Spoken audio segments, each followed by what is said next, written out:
Hello everyone, আসসালামু আলাইকুম। Welcome back to my another mini video.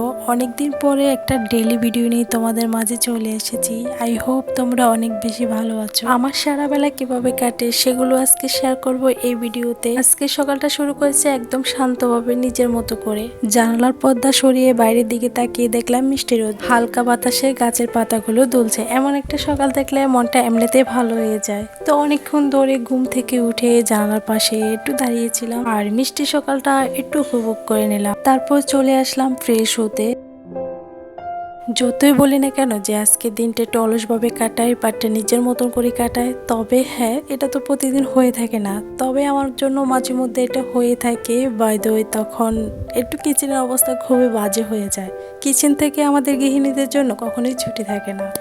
Fresh হয়ে চলে আসলাম একটু স্কিন কেয়ার করার জন্য। ইদানিং করে আমার স্কিনের প্রতি খুবই আমি কেয়ারফুল।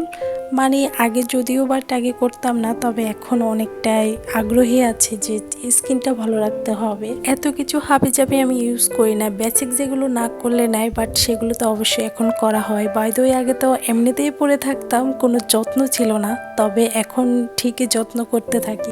এখন তো আস্তে আস্তে ধীরে ধীরে শীত পড়তে থাকে, তো আমাদের স্কিন তো এখন অনেকটাই সুস্থ থাকে বা ড্যামেজ হয়ে যায়। তো এখন তো আমাদের পুরো শরীরের যত্ন নিতে হয়।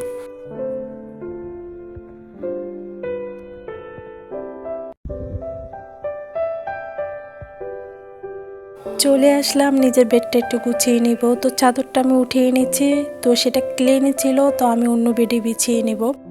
এখানে আমি কোনো রকম একটা বিছিয়ে নিচ্ছি, পরে আবার চেঞ্জ করে নিব। তো বালিশের কভারটা আমি ধুয়ে দিয়েছিলাম, তো এটা অন্য বেডের বালিশের কভারটা পরিয়ে দিচ্ছি। যাই হোক, আমার বেডটা কেমন লাগছে একটু গুছিয়ে নিলাম। আর এভাবে গোছানো থাকলে মনটাও ফ্রেশ থাকে, গোছানো পরিপাটি থাকলে নিজের কাছেও বেশ ভালো লাগে। তারপর চলে আসলাম কিচেনে। তো এরকম পাট পাট করে কাজগুলো করতে হয়। আসলে গৃহিণীদের দিন দিন এইভাবে কাজগুলো করে যেতে হয়। তো আমি সবার জন্য পরোটা বানিয়েছিলাম। আমি আজকে একটাই পরোটা খাবো, তেমন কোনো ক্ষুধা লাগছিল না, তারপর আমি একটাই খাচ্ছি। তো এখানে দুধ চা নিয়েছিলাম, এমনকি পরোটাও নিয়েছিলাম। ব্রেকফাস্টটা আমি বিছানাতে সেরে নিচ্ছি।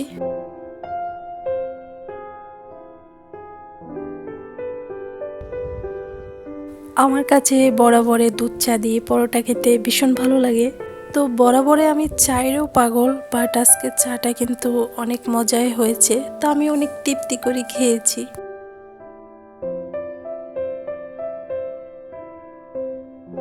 দিন যতই যাচ্ছে এই সংসারের প্রতি টান, ভালোবাসা, মায়া এবং ব্যস্ততা বেড়ে যাচ্ছে। আসলে সংসার শব্দটা কিন্তু 4 অক্ষর হলে এটা গুণাগুণ কিন্তু অনেক বেশি।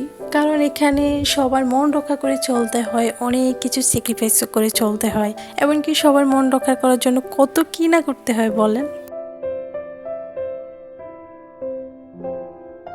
আজকে ভেবেছি অলস একটা দিন কাটাবো, তাকে ভেবে কি করা হয়। তো সংসারে সবার জন্য তো রান্না বান্না করতে হবে, কারণ রান্না বান্না যদি না করি তাহলে তো এই সংসারে টিকে থাকাটাও মুশকিল। আসলে আমি যেভাবে কথাগুলো বলছি, আসলে এইভাবেও চলাফেরা করি না, আমি খুব বিন্দাস ভাবে চলাফেরা করি। আলহামদুলিল্লাহ, শ্বশুর বাড়ি অনেক ভালোই পেয়েছি। যাই হোক, আমি শাওয়ার করে নিয়েছিলাম, তারপর চলে আসলাম বেডরুমে একদম দুপুরে খাবারটা খেতে। এই চুড়িগুলো আমার ক্যাবিনেটের এক কোণায় পড়েছিল। এগুলো প্রায় 6 বছর আগের, যখন আমার বিয়ে হয়েছিল তখন কিন্তু আমাকে এগুলো দেওয়া হয়েছে। তেমন কোনো ইউজ করা হয়নি, ওই 1-2 বার যেভাবে রেখেছি সেভাবে পড়ে আছে। আজকে কেন জানি মনে হয়েছে এগুলো একটু গুছিয়ে নেই, তো গোছানোর মধ্যে আমার এই চুড়িগুলো দেখতে পাই।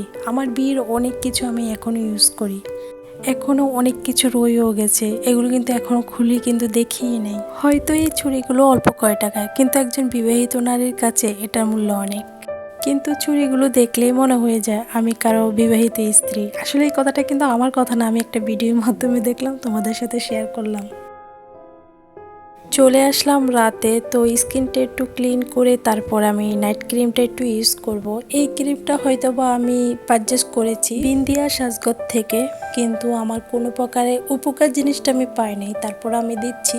কোনো উপকার পাচ্ছি না, এমনকি স্কিনে কোনো ক্ষতিই হচ্ছে না। এই তো দেখতে দেখতে ভিডিও শেষ প্রান্তে চলে এসেছি। এইভাবে আমার সকালটা শুরু হয়, এমনকি রাতও শেষ হয়ে যায়। ভিডিওটা এই পর্যন্ত, ভালো থাকবেন সবাই, আল্লাহ হাফেজ, বাই বাই।